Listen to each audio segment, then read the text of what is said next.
ইলিয়াস খান BNP যখন আসলে বারবার নির্বাচনের কথা বলছে তখন আসলে গণঅভ্যুত্থানের নেতৃত্ব দেওয়া ছাত্ররা বারবার বলছে যে গণঅভ্যুত্থানটা কি ঘটেছিল শুধুমাত্র একটি নির্বাচনের জন্য, তাহলে কি অনির্বাচিত ব্যক্তিদের ক্ষমতায় রাখার জন্য গণঅভ্যুত্থান হয়েছিল?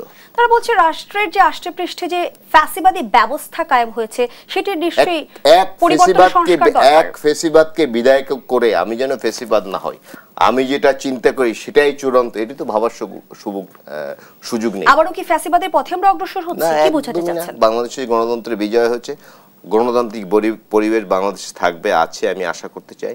এবং একটি প্রকৃত নির্বাচন, শেখ হাসিনা মার্কা নির্বাচন না, বিনা ভোটের নির্বাচন না, প্রার্থী নির্বাচন। আপনার মনে আছে নিশ্চয়ই যে 1800 যে নির্বাচনটি হয়েছে, 1400 যে নির্বাচনটি হয়েছে, প্রার্থী ছিল না, একজন প্রার্থী ছিল।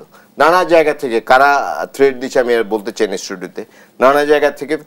ভোট তো বাংলাদেশের মানুষের কাছে উৎসব, যে 5টা ভোট পায় তিনি কিন্তু নির্বাচন করতে চান। আমরা ওই সিলেটের সক্কা সৈফুর বলে এক ভদ্রলোক ছিলেন, আমরা তার নাম বারবার নির্বাচন করতে, একবার কিন্তু জিতেও গিয়েছিলেন। সুতরাং কোনো প্রার্থী ছিল না সেটি কিন্তু বলার সুযোগ নেই। তারপরে 18তে কি দেখলাম, রাতে ভোট হয়ে গেল। আর এবার কি ভোট হলো? আমরা মামুরা ডামি ভোট।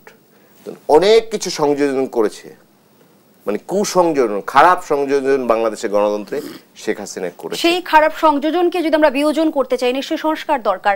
আর নির্বাচন ব্যবস্থা যে ধ্বংসের কথা বলছিলেন, এটি গ্রহণযোগ্য নির্বাচন নিশ্চিত করতে আসলে কোন কোন ক্ষেত্রে সংস্কার দরকার, সেই আলোচনায় ফিরব দ্বিতীয় অংশে। ধন্যবাদ জানাচ্ছি এ পর্যায়ে আপনাকে খন্দকার মাশরুকুর রহমান। সরকারের তরফ থেকে ইতিমধ্যেই দুটি সম্ভাব্য নির্বাচনের সময়সীমার কথা উল্লেখ করা হয়েছে, তারপরেও বিএনপির সন্দেহের কিংবা আশঙ্কের জায়গাটা আসলে কোথায়? ধন্যবাদ আপনাকে। এখানে যিনি সম্মানিত আলোচক, আমার অত্যন্ত প্রিয় মানুষ, একজন প্রতিযোগিতা সাংবাদিক, তাকেও ধন্যবাদ। তিনি অনেকগুলা কথার অবতারণা করেছেন, যথার্থই বলেছেন, আমি তার কথাতে সম্পূর্ণভাবে একমত। আমি শুরু করতে চাই ওনার শেষ কথা দিয়ে, বিএনপি চায় নির্বাচন।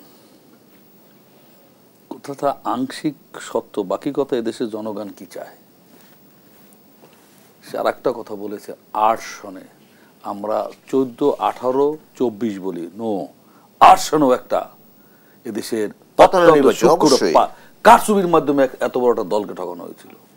ও গবেষণা করলে একদিন বের হবে, সেখানে কিছু উচ্চাভিলাষী সামরিক বাহিনীর নেতৃত্বে যে সরকার ছিল, তারা অত্যন্ত পরিকল্পিতভাবে, সূক্ষ্মভাবে একটা দলকে এই অপমানজনক আসন দেওয়ার জন্য করেছিল।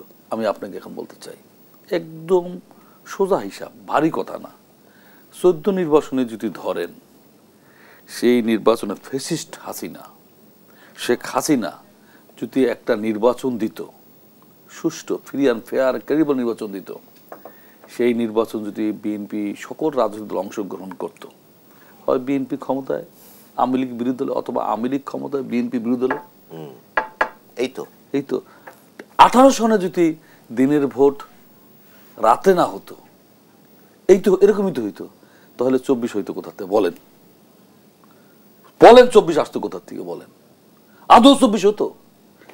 এটার জন্য তো, ভোটের জন্য তো, এটা ভোটের আপনি ভালো করে অনুধাবন করেন, আপনি আপনার বিবেককে প্রশ্ন করেন। 14 যদি একটা সুষ্ঠু নির্বাচন হতো, শেখ হাসিনা যদি সুষ্ঠু নির্বাচন দিত, 14তে 151 জন নির্বাচিত পার্লামেন্টের মেম্বার যে দলে থাকবে, তারাই সরকার গঠন